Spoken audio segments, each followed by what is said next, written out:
누가 지혜자와 같으며 누가 사물의 이치를 아는 자이냐? 사람의 지혜는 그의 얼굴에 광채가 나게 하나니 그의 얼굴에 사나운 것이 변하느니라.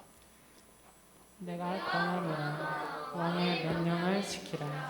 능히 하나님을 가리켜 맹세하였습니다. 왕 앞에서 물러가기를 급하게 하지 말며 악한 것을 일삼지 말라. 왕은 자기가 하고자 하는 것을 다 행함이니라. 왕의 말은 권능이 있나니 누가 그에게 이르기를 왕께서 무엇을 하시나이까 할 수 있으랴. 명령을 지키는 자는 불행을 알지 못하리라. 지혜자의 마음은 때와 판단을 분별하나니 무슨 일에든지 때와 판단이 있으므로 사람에게 임하는 화가 심함이니라. 사람이 장래일을 알지 못하나니 장래일을 가르칠 자가 누구이랴? 바람을 주장하여 바람을 움직이게 할 사람도 없고 죽는 날을 주장할 사람도 없으며 전쟁할 때를 모면할 사람도 없으니 악이 그의 주민들을 건져낼 수는 없느니라. 내가 이 모든 것들을 보고 해 아래에서 행하는 모든 일을 마음에 두고 살핀즉 사람이 사람을 주장하여 해롭게 하는 때가 있도다. 그런 후에 내가 본즉 악인들은 장사 지낸 바 되어 거룩한 곳을 떠나 그들이 그렇게 행한 성읍 안에서 잃어버린 바 되었으니 이것도 헛되도다. 악한 일에 관한 징벌이 속히 실행되지 아니하므로 인생들이 악을 행하는 데 마음이 담대하도다. 죄인은 100번이나 악을 행하고도 장수하거니와 또한 내가 아노니 하나님을 경외하여 그를 경외하는 자들은 잘 될 것이요 악인은 잘 되지 못하며 장수하지 못하고 그날이 그림자와 같으리니 이는 하나님을 경외하지 아니함이니라. 세상에서 행해지는 헛된 일이 있나니 곧 악인들의 행위에 따라 벌을 받는 의인들도 있고 의인들의 행위에 따라 상을 받는 악인들도 있다는 것이라. 내가 이르노니 이것도 헛되도다. 이에 내가 희락을 찬양하노니 이는 사람이 먹고 마시고 즐거워하는 것보다 더 나은 것이 해 아래에는 없음이라. 하나님이 사람을 해 아래에서 살게 하신 날 동안 수고하는 일 중에 그러한 일이 그와 함께 있을 것이니라. 내가 마음을 다하여 지혜를 알고자 하며 세상에서 행해지는 일을 보았는데 밤낮으로 자지 못하는 자도 있도다. 함께 읽겠습니다. 또 내가 하나님의 모든 행사를 살펴보니 해 아래에서 행해지는 일을 사람이 능히 알아낼 수 없도다. 사람이 아무리 애써 알아보려 할지라도 능히 알지 못하나니 비록 지혜자가 아노라 할지라도 능히 알아내지 못하리로다. 아멘. 하나님의 말씀입니다.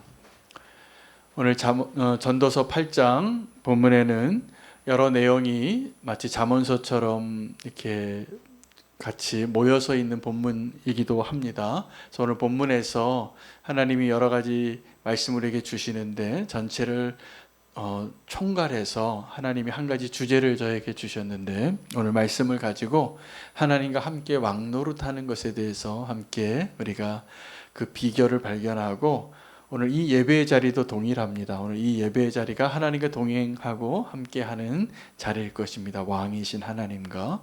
그래서 어쩌면 우리가 예배하는 것이 하나님과 함께 왕노릇할 수 있는 기회를 주시는 놀라운 축복의 자리인 것을 기억하시고 함께 왕노릇하는 그 비결을 말씀을 통해서 발견하게 되기를 원합니다. 함께 하는 방법이 두 가지가 있다는 것을 이번 코로나 시기를 보내면서 2년 반 이상을 지나면서 우리가 배우게 되는 것 같습니다. 함께 할 수 있는 방법이 비대면으로도 가능하구나. 그리고 우리가 함께 한다고 할 때는 이렇게 모여서 얼굴을 마주 대하고 이렇게 손도 좀 잡고 또 이렇게 접촉도 일어나고 악수도 하고 이런 것이 대면하는 거지요.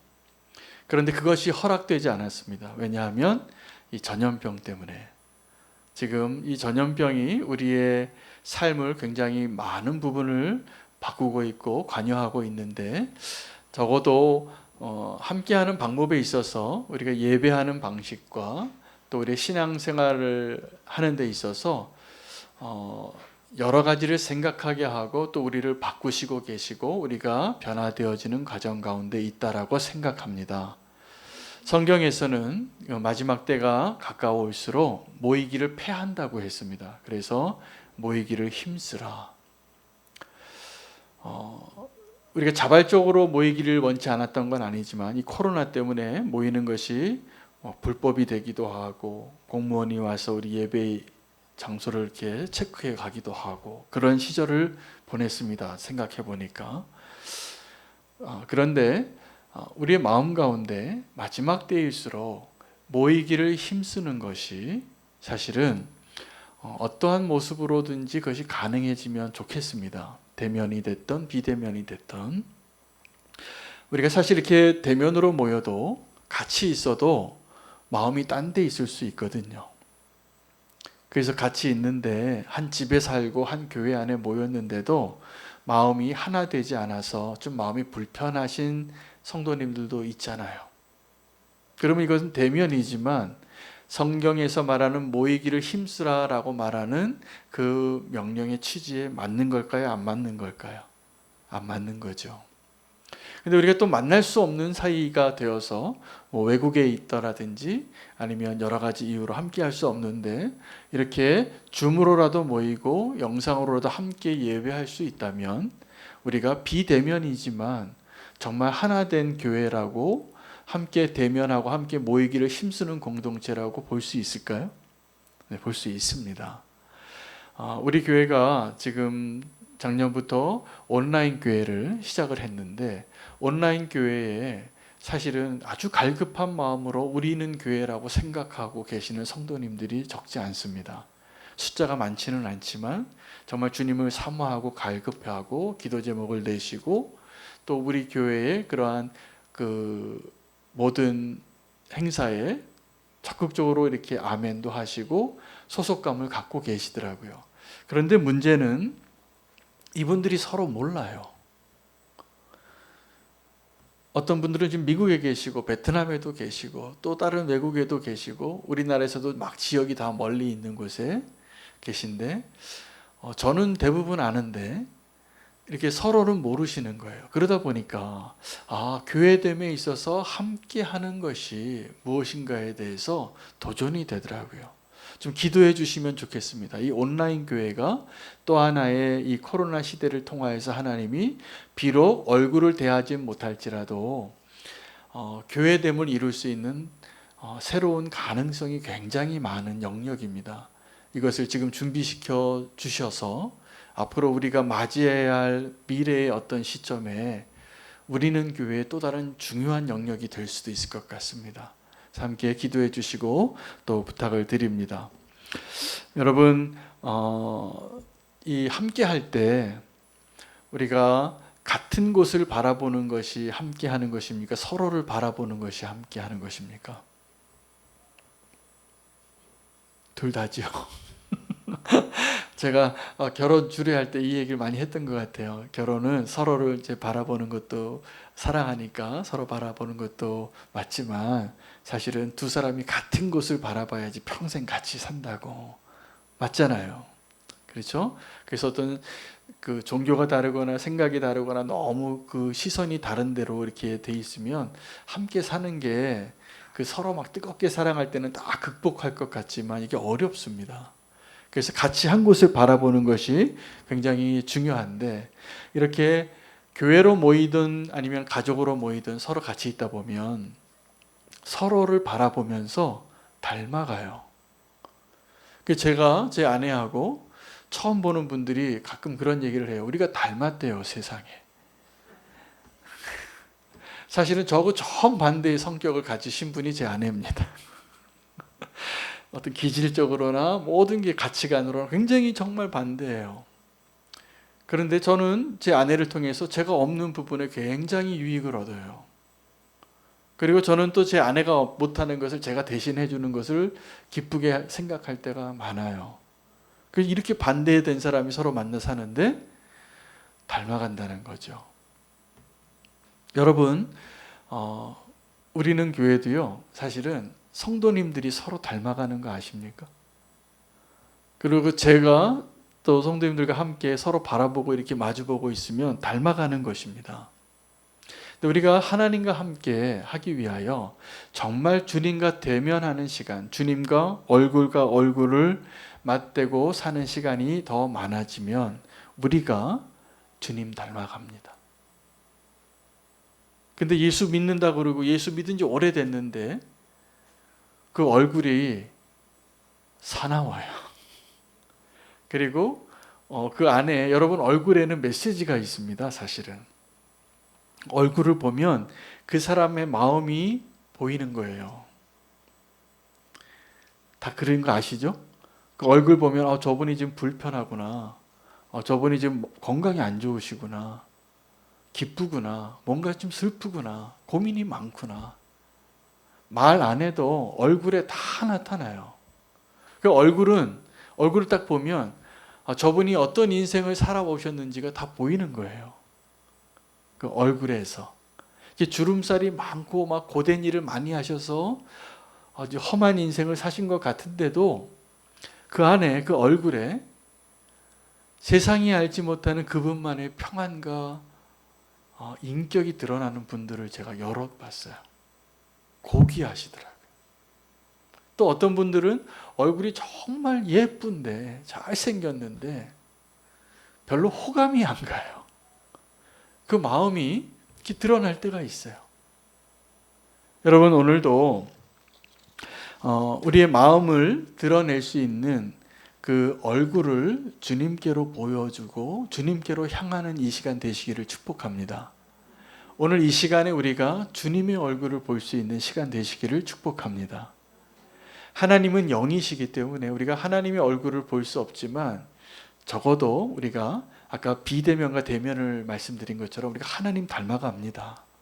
우리가 기도의 자리에서, 말씀의 자리에서, 예배의 자리에서, 모임의 자리에서 주님을 사랑하고 묵상하고 주님의 뜻을 구하는 자의 모습으로 우리의 마음을 그것으로 채우게 되면 예수님 같은 사람이 됩니다.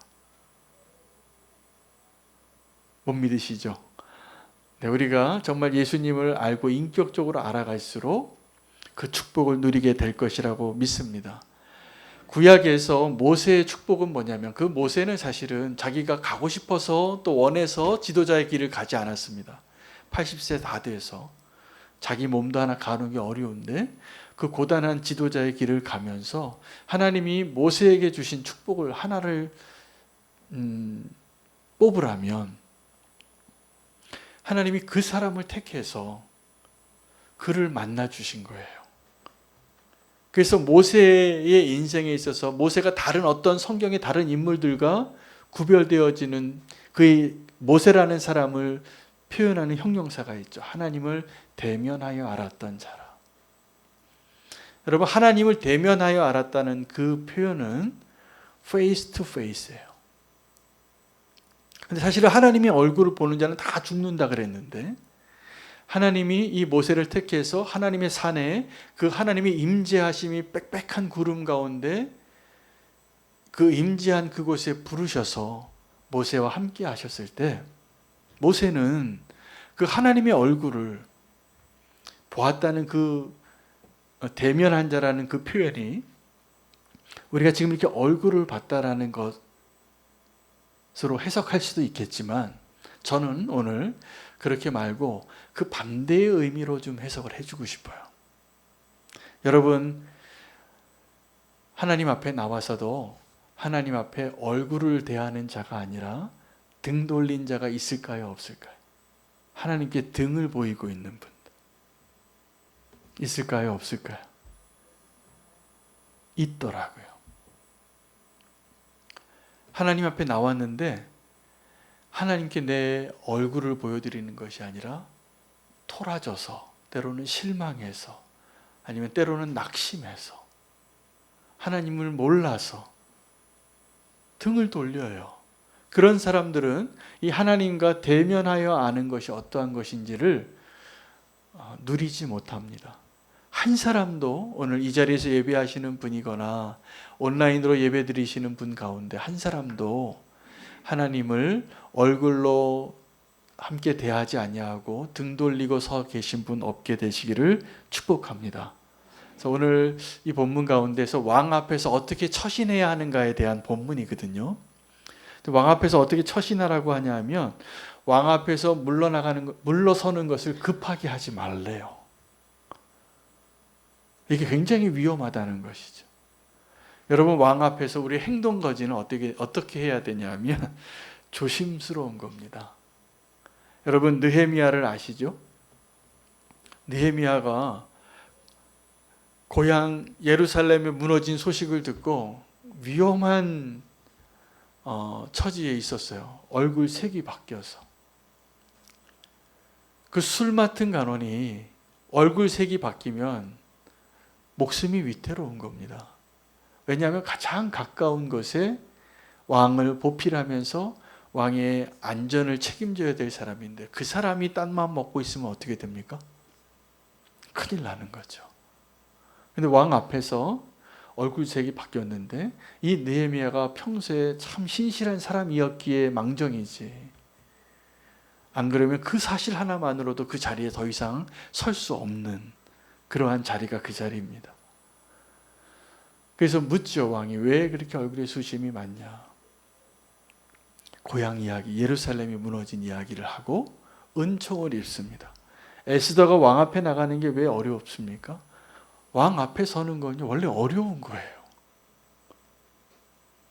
근데 우리가 왕 앞에 서는 그 마음을 잘 헤아리지 못하고 왕 앞에서 우리가 지금 제일 하나님을 무시하고 인정하지 않는 태도가 뭐냐 하면 하나님을 속일 수 없다라는 사실을 모르고 인정하지 않는 겁니다.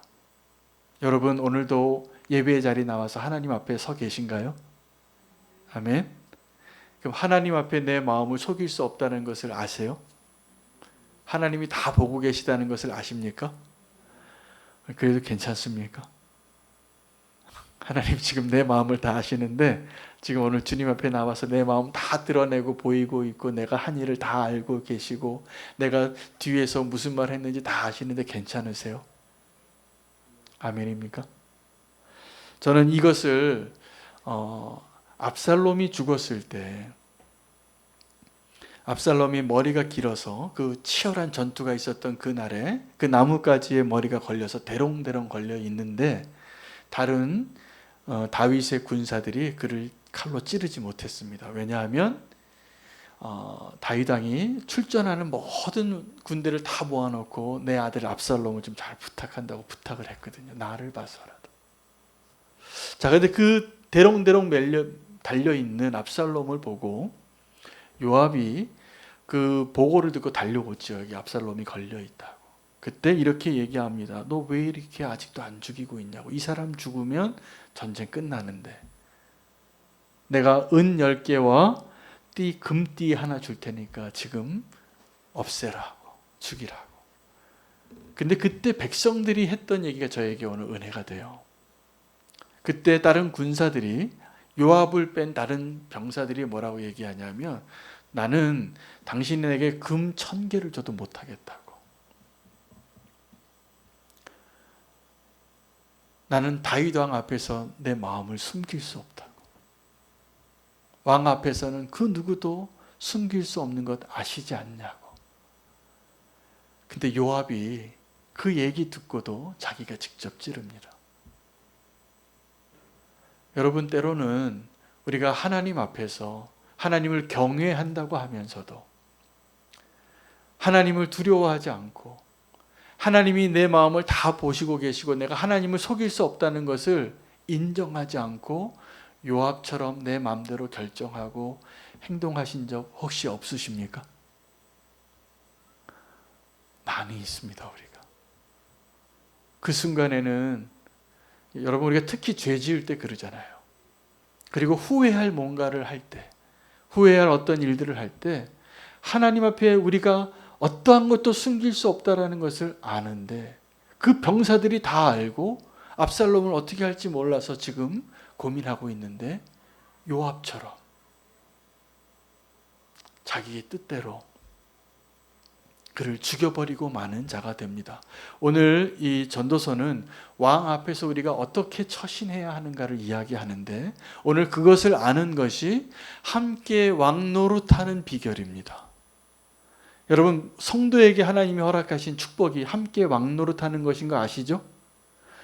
마지막 때가 오면 그 원수 사단과 적 그리스도를 다 가두어 놓고 하나님께서 대적이 없는 상태에서 우리 성도들과 함께 1000년 동안 왕노릇하신다. 약속하셨어요. 그날이 올 겁니다. 그런데 지금 이 순간에도 하나님은 우리가 함께 왕노릇하기를 원하실까요? 안 원하실까요? 원하십니다. 여러분, 오늘 저는 오늘 이 말씀을 통해서 그렇구나. 우리가 왕 앞에서 어떻게 처신해야 하는가만 잘 배워도 우리가 왕 대신 하나님과 함께 왕노릇하는 것을 어떻게 하는가를 배우겠구나. 여러분, 이 세상의 왕 앞에서도 우리가 함부로 내 뜻대로 못합니다. 에스더가 왕 앞에 나아간 것은 그렇게 아름다운 여인이었음에도 불구하고 죽으면 죽으리라 목숨 걸고 나간 거였어요. 여러분, 하나님 우리가 안다고 하면서 하나님 앞에 어떠한 모습으로 서야 하는가를 잘 모르고 알고도 인정하지 않고 왕 앞에서 어떻게 처신하는지를 알지 못하고 왕과 함께 있는 것은 우리를 위태롭게 하는 겁니다. 왕 앞에서 왕과 함께 있으면서도 자기가 왕처럼 굴었던 사람이 있어요. 누구였는지 아십니까? 힌트는 에스더서에 나옵니다. 하만이에요. 하만이 분명히 왕이 아닌데 왕과 친하고 왕의 신임을 얻었다는 그 이유 하나만으로 왕과 함께 있는데 자기가 왕같이 구는 신하. 모르드게는 바로 그 이유 때문에 그에게 머리 숙이지 않은 거예요. 여러분, 오늘 왕과 함께 예수 그리스도와 함께 왕노릇하는 비결, 예수 그리스도가 왕이신 것을 인정하는 자로 예수 그리스도와 함께 왕노릇하는 비결은 왕 앞에서 왕노릇하지 않는 겁니다.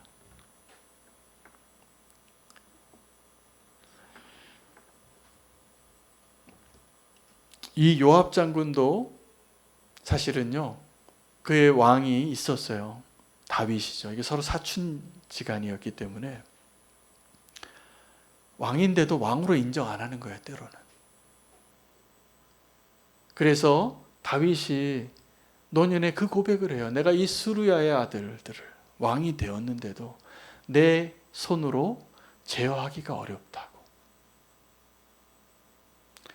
요압이 어떤 사람이냐 하면 자기 마음대로 하는 충성된 자예요. 자기 마음대로 하는 충성된 자. 그 다윗 왕이 명령하고 부탁하는 것을 안 들어요. 그리고 사실은 요압이 공도 많아요. 요압이 막 가장 어려운 성도 침략하고 어쩌면 그러한 공로 때문에 그가 스스로 왕같이 여겼을지도 모르지만 왕 앞에서 왕처럼 구는 사람의 대명사, 제가 오늘 2명을 소개하고 싶은 거예요. 하만과 요압이에요. 내가 왕이 아닌데 왕 앞에서 왕처럼 행동하는 것. 근데 하나님께서 저와 여러분에게 함께 왕노릇하자고 예수님께서 우리에게 그 자리를 예언하시고 오늘도 예수님과 동행할 때 그것을 약속하고 그것을 하나님이 원하시는데 우리가 반드시 알아야 됩니다. 함께 왕노릇하는 것이 무엇을 의미하는지. 예수 그리스도와 함께 왕노릇하는 것이 예수님과 함께 하고 있으니까 내가 내 마음대로 막 해도 되는 그런 겁니까? 사실은 예수님과 함께 왕노릇한다는 그 의미는 승리의 이미지예요. 이전에는 종노릇하던 자였잖아요. 우리가 죄의 종노릇하고 왕의 자리에 올 수 없는 자였죠. 그래서 우리와 함께 왕노릇하는 그 축복을 주시려고 예수님께서 먼저 하신 것은 우리와 함께 죄의 종된 그 낮은 자리에 오신 거였어요. 우리의 자리에 함께 오셔서 주님의 입장에서는, 예수님의 입장에서는 함께 죄인된 삶을 살아내신 것이죠. 그래서 메시아가 오는데 그 메시아가 고난받는 종의 모습이에요.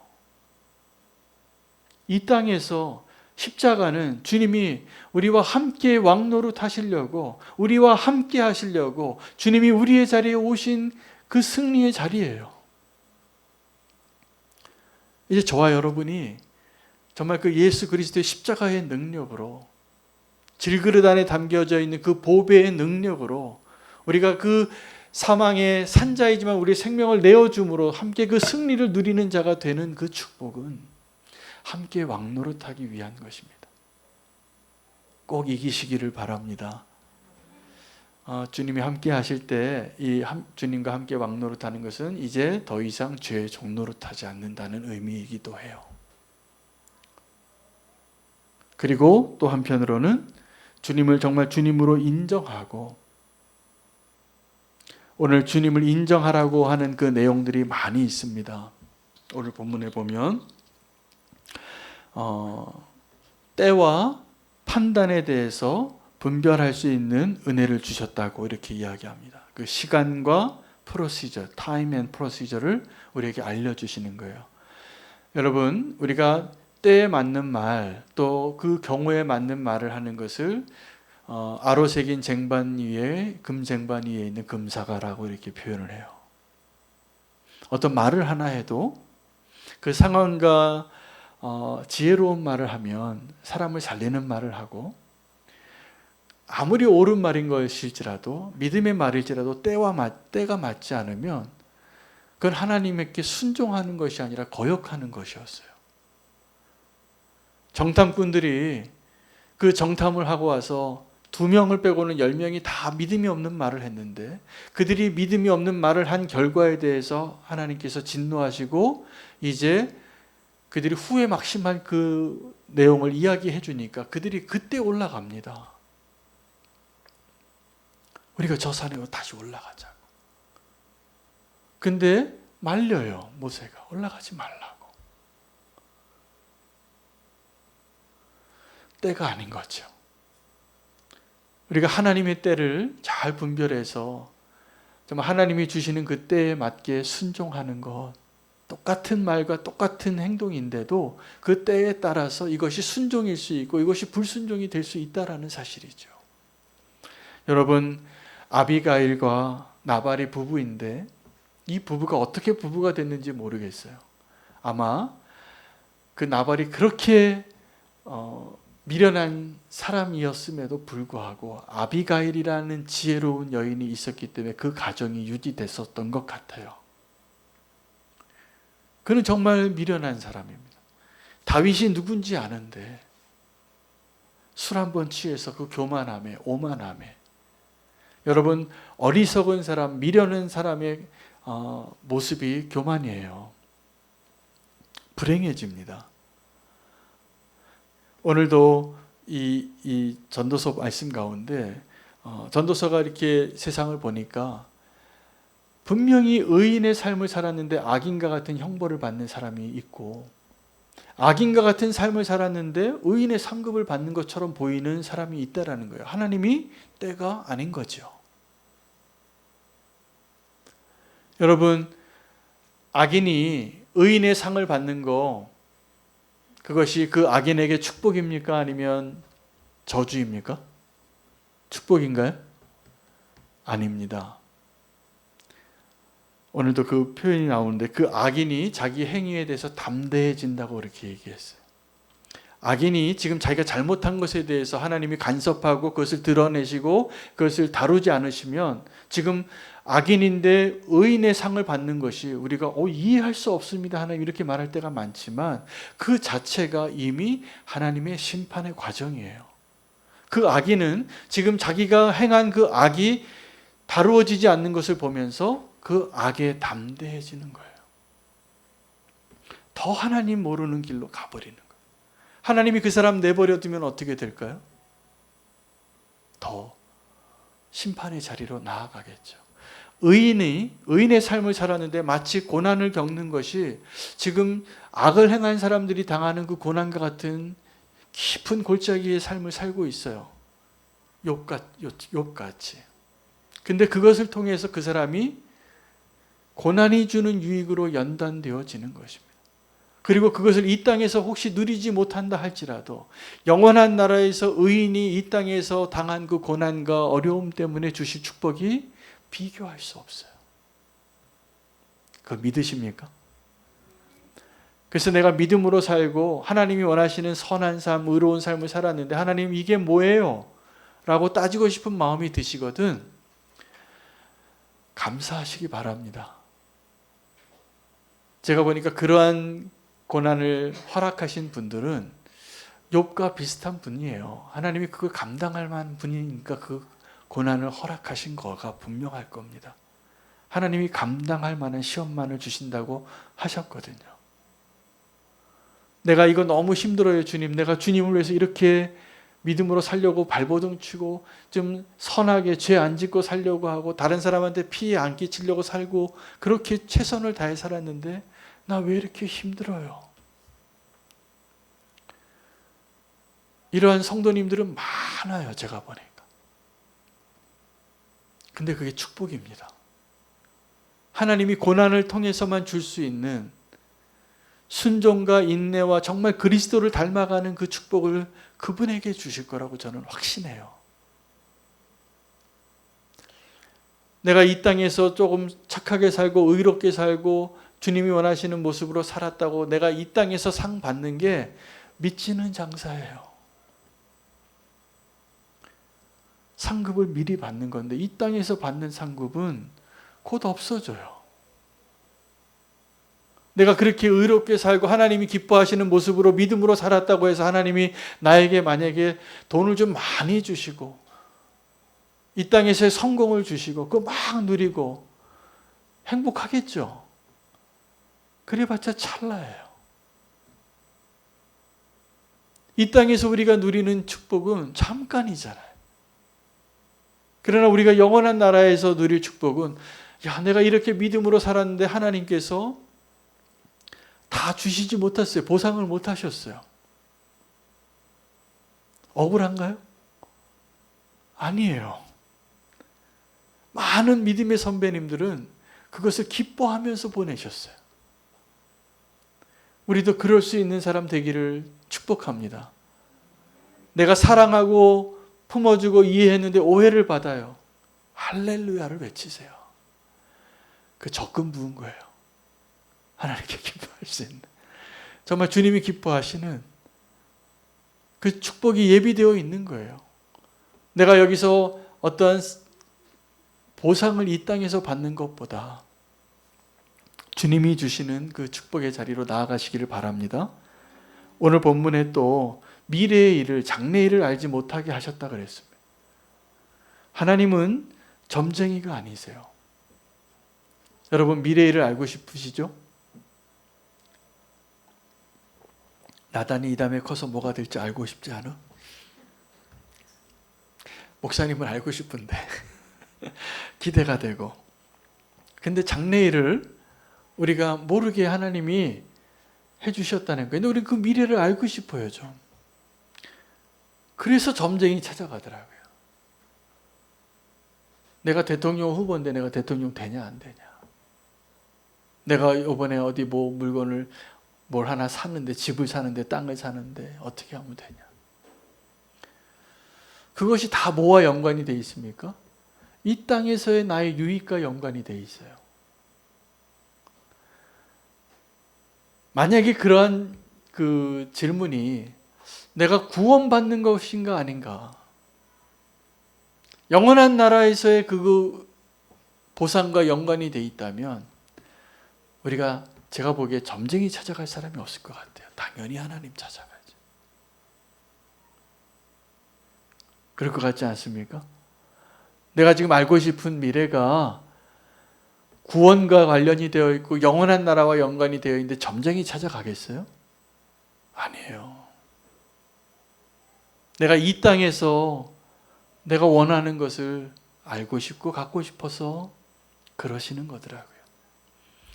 하나님 굉장히 섭섭한 일입니다. 미워하시는 일입니다. 하나님을 의지하지 않고 하나님을 신뢰하지 않고 하나님의 계획을 신뢰하지 않고 그러고도 이스라엘이라고 그러고도 그리스도인이라고 하나님의 얼굴에 먹칠을 하는 거죠. 꼭 믿음으로 사시기를 축복합니다. 장래를 알지 못하는 것은 믿음과 연관이 되어 있습니다. 믿음으로 살라는 하나님의 축복입니다. 여러분, 믿음은 히브리서 11장 1절에 보면 바라는 것들의 실상이요 보이지 않는 것들의 증거니라, 이렇게 한 문장으로 두 내용으로 두 구절로 믿음을 설명했어요, 히브리서 기자가. 근데 이 바라는 것들, 보이지 않는 것들은, 바라는 것들은 미래의 것들을 상징하는 모든 표현이에요. 근데 믿음은 미래의 것들을 실제로 보여주는 것이라는 거예요. 바라는 것들을. 또 보이지 않는 것들은 과거에 대한 것이에요. 보이지 않는 것들을 증거로 보여주는 것이 믿음이라는 거예요. 믿음은요, 지금 오늘 내가 현재 진행형으로 어떠한 삶을 살고 있는가가 믿음이에요. 내일 잘할게요, 이거 믿음이 아니에요. 내가 믿음이 있다면 오늘을 믿음으로 살 수 있는 그 모습으로 사는 것이 축복이고, 그래서 오늘과 연관이 되어 있습니다, 믿음이.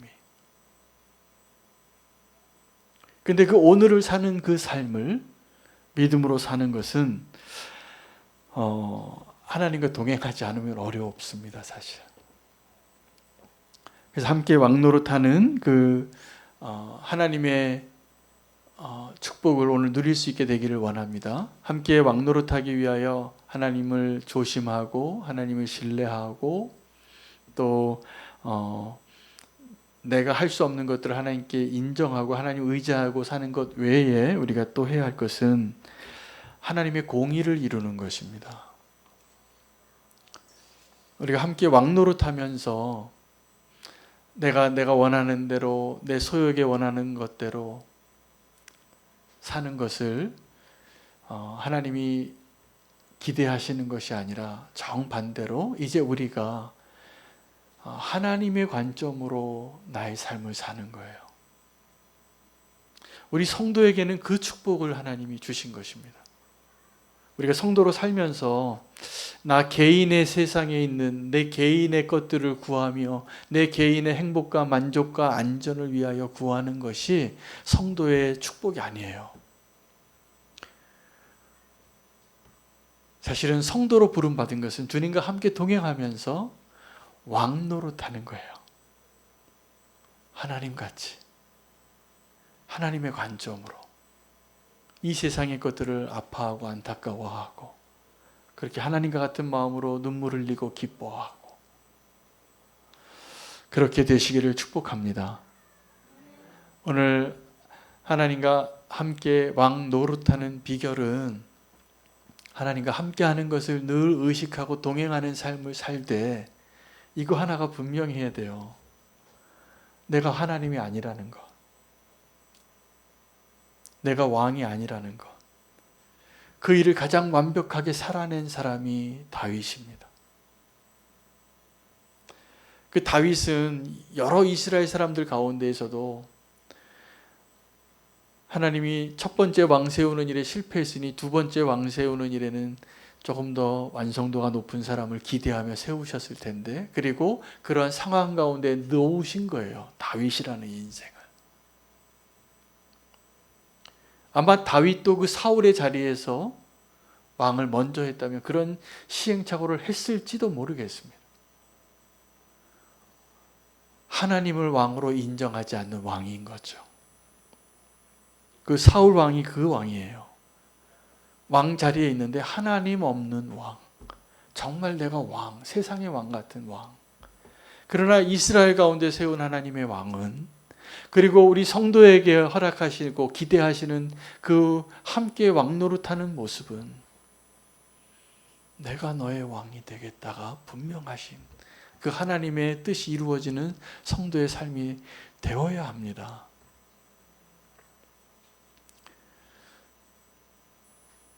우리는 이미 그러한 자리에 부름 받았고요. 함께 왕노릇한다. 그것은 하나님의 얼굴을 내가 보면서, 그러니까 하나님과 함께 비대면으로라도 우리가 기도의 자리에 눈 감고 있어도 하나님의 얼굴이 보이는 거죠. 우리가 이 자리에 이렇게 있을 때 하나님께서 우리의 등이 아니라 얼굴을 보시는 거죠. 그래서 오늘도 이렇게 왔는데, 예배 자리에 왔는데 하나님께서 그렇게 물으실 거예요. 태용아 왜 이렇게 힘드니? 이렇게 얼굴이 왜 이렇게 힘드니? 살이 빠졌니? 이렇게 물어보시는 거예요. 요즘 전도사님이 살이 빠져서 제가 기도가 됩니다. 얼굴에 다 나타나는 거예요. 얼굴에 힘들구나. 여러분, 하나님 앞에 우리가 뭘 숨길 수 있겠어요? 하나님 앞에 우리가 우아한 척도 하지 마시고 교만한 척도 하지 마시기를 축복합니다. 왕 앞에서 왕도 아닌데 왕처럼 살았던 사람들이 다 불행해졌어요.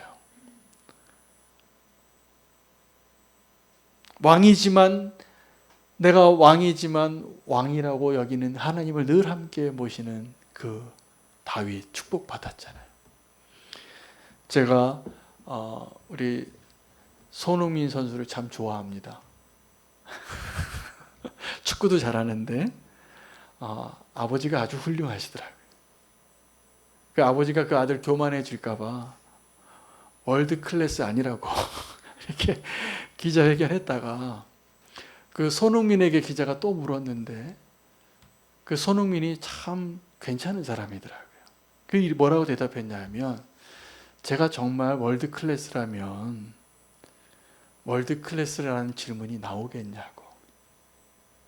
그러면서 난 월드 클래스 아닙니다. 우리 아버지 말이 맞습니다. 이렇게 대답하더라고요. 괜찮은 선수죠? 여러분, 우리가 하나님 앞에서 이렇게 물을 때 그 손흥민 같이 대답하시기 바랍니다.